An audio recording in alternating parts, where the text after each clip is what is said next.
നമസ്കാരം, ഋഷിപ്രോക്തം ചാനലിലേക്ക് ഏവർക്കും ഹൃദ്യമായ സ്വാഗതം. കഴിഞ്ഞ ദിവസം ഞാൻ കർണപിശാചിനി അഥവാ കർണയക്ഷി എന്നുള്ള ദേവതയുടെ ഉപാസനയുടെ കാര്യത്തെ പ്രതിപാദിച്ചുകൊണ്ടൊരു വീഡിയോ ചെയ്തിരുന്നു. നിരവധി ആൾക്കാരുടെ ആവശ്യപ്രകാരം അത്തരത്തിൽ മറ്റൊരു വീഡിയോ നിങ്ങൾക്കായിട്ട് ചെയ്യുകയാണ്. ഇന്ന് നാം പ്രതിപാദിക്കുന്ന വിഷയം അഷ്ടയക്ഷിണി എന്നുള്ള ദേവതാ സങ്കല്പത്തെ എങ്ങനെ ഉപാസിക്കണം, അതിന്റെ പ്രാധാന്യം, മന്ത്രങ്ങൾ തുടങ്ങി അറിയേണ്ട കാര്യങ്ങളെല്ലാം നമുക്കിന്ന് പ്രതിപാദിച്ചു പോകാം. വീഡിയോയിലേക്ക് കടക്കുന്നതിന് മുമ്പ് ചാനൽ ഇതുവരെ സബ്സ്ക്രൈബ് ചെയ്യാത്തവരാണെങ്കിൽ ഒന്ന് സബ്സ്ക്രൈബ് ചെയ്യുക. അതോടൊപ്പം തൊട്ടടുത്തുള്ള ബെൽ ബട്ടണിൽ മുകളിലുള്ള ഓൾ എന്ന ബട്ടൺ കൂടി ഒന്ന് സെലക്ട് ചെയ്യുക. അതുവഴി ഞാൻ തുടർന്ന് നൽകുന്ന വീഡിയോകൾ നിങ്ങൾ കാണുവാൻ സാധിക്കുന്നതാണ്. ചെറിയൊരു വീഡിയോ ആണ്, വീഡിയോ അവസാനം വരെ കാണുക. നമുക്ക് അഷ്ടയക്ഷിണി ആരൊക്കെയാണ് എന്നും ആ ദേവതകളെ എങ്ങനെ ഒന്നിച്ച് ഉപാസിക്കാമെന്നും അതിന്റെ പ്രാധാന്യങ്ങളും മറ്റും വിശദമായിട്ട് പറഞ്ഞു പോകാം. സംസ്കൃതത്തിൽ അഷ്ട എന്നാൽ 8 എന്നാണ് അർത്ഥം. 8 പ്രധാനപ്പെട്ട യക്ഷിണികളെ കുറിച്ചാണ് നമ്മൾ ഇന്ന് പ്രതിപാദിക്കുന്നത്.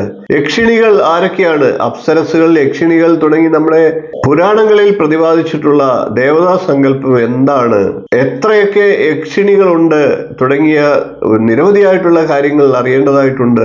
ബുദ്ധമതം, ജൈനമതം, ഇസ്ലാം മതം തുടങ്ങിയ നിരവധി മതങ്ങളിൽ ഇത്തരത്തിലുള്ള ദേവതാ സങ്കല്പങ്ങളെ പ്രതിപാദിച്ചിട്ടുണ്ട്.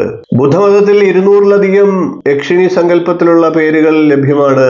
അതേപോലെ തന്നെ ഹിന്ദു മതത്തിലും ജൈനമതത്തിലും ഒക്കെ ഉണ്ട്. ഹിന്ദുമതത്തിലെ യക്ഷിണികളെ 100-ലധികം ഉണ്ട്. എന്നാൽ അതിൽ പ്രധാനപ്പെട്ടതായിട്ട് 36 യക്ഷിണികളെ കുറിച്ച് പ്രതിപാദിച്ചിട്ടുണ്ട്. അത് കൂടാതെയാണ് ഏറ്റവും പ്രധാനപ്പെട്ട അഷ്ടയക്ഷിണി സങ്കല്പം. നമുക്ക് ആദ്യം അഷ്ടയക്ഷിണിമാർ ആരൊക്കെയാണ് എന്നൊന്ന് പരിശോധിക്കാം. യക്ഷിണികൾ എന്നാൽ ദിവ്യശക്തി ഉള്ളവരാണ് എന്നാണ് പൊതുവെ നമുക്ക് മനസ്സിലാക്കാൻ സാധിക്കുക. യക്ഷിണികളെ ഉപാസിക്കുന്ന ഒരാൾക്ക് ജീവിതത്തിന്റെ എല്ലാ ആവശ്യങ്ങളും നിറവേറ്റി തരും. നമുക്കിനി 8 യക്ഷിണിമാരുടെ പേരും അവരുടെ പ്രാധാന്യവും ഒക്കെ ഒന്ന് പരിശോധിക്കാം. ഒന്നാമത് സുരസുന്ദരി യക്ഷിണിയാണ്.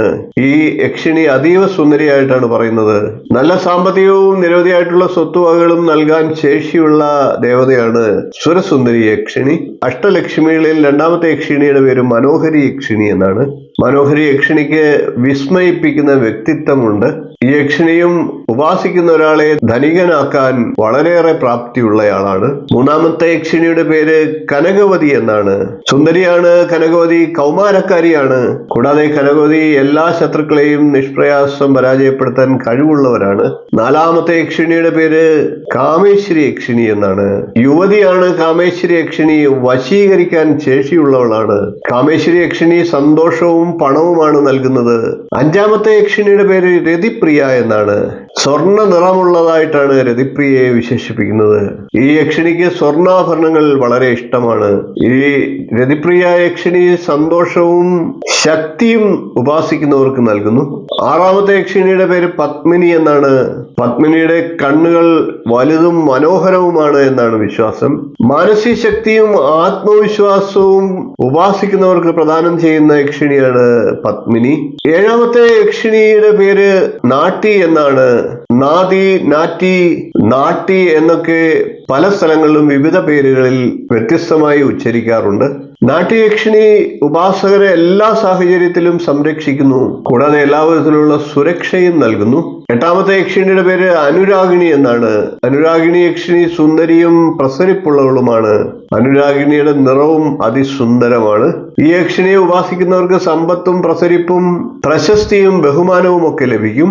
അഷ്ടലക്ഷ്മികളെ ഓരോ ആവശ്യങ്ങൾക്ക്, പ്രത്യേകം ഇപ്പോൾ പറഞ്ഞ ആവശ്യങ്ങൾക്ക് വിശേഷമായിട്ട് ഓരോരുത്തരെയായിട്ട് നമുക്ക് ഉപാസനയ്ക്കായിട്ട് തിരഞ്ഞെടുക്കാവുന്നതാണ്. അത്തരത്തിൽ ഓരോ യക്ഷിണികളുടെയും മന്ത്രങ്ങളെ പ്രത്യേകം ജപിച്ചുകൊണ്ട് ആ യക്ഷിണിയെ ഉപാസിച്ച് നമ്മളുടെ ആവശ്യങ്ങൾ നേടിയെടുക്കാവുന്നതാണ്.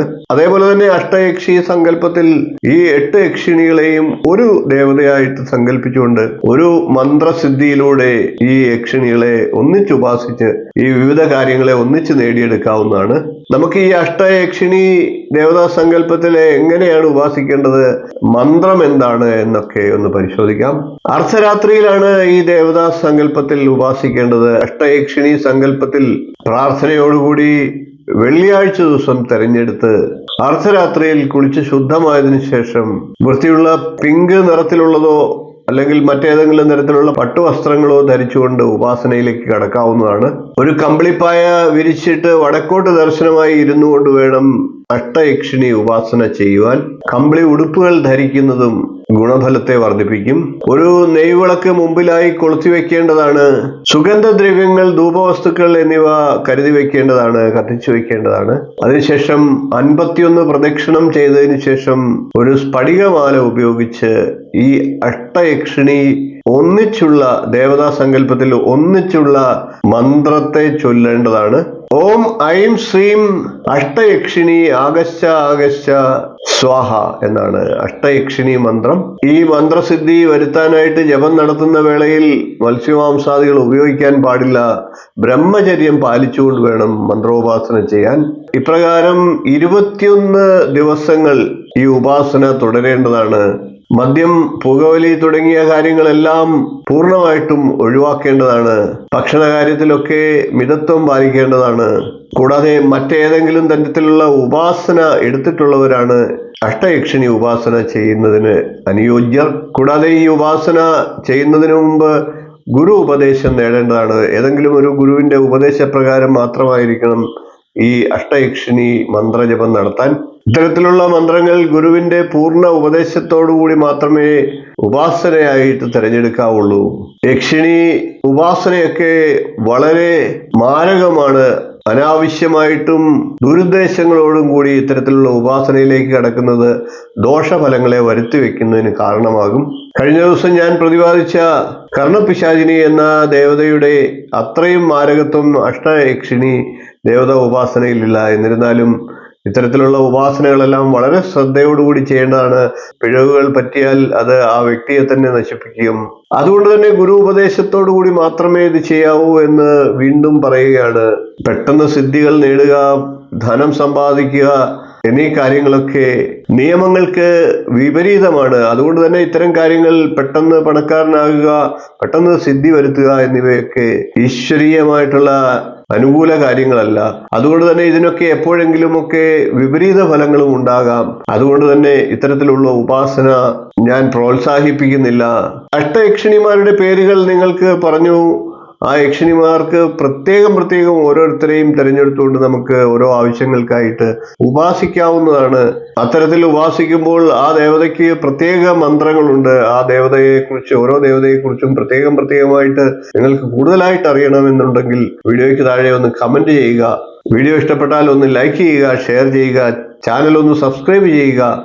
ഇനിയും ഇതുപോലുള്ള നല്ല നല്ല അറിവുകളുമായി നമുക്ക് വീണ്ടും കാണാം. നന്ദി, നമസ്കാരം, ശുഭദിനം.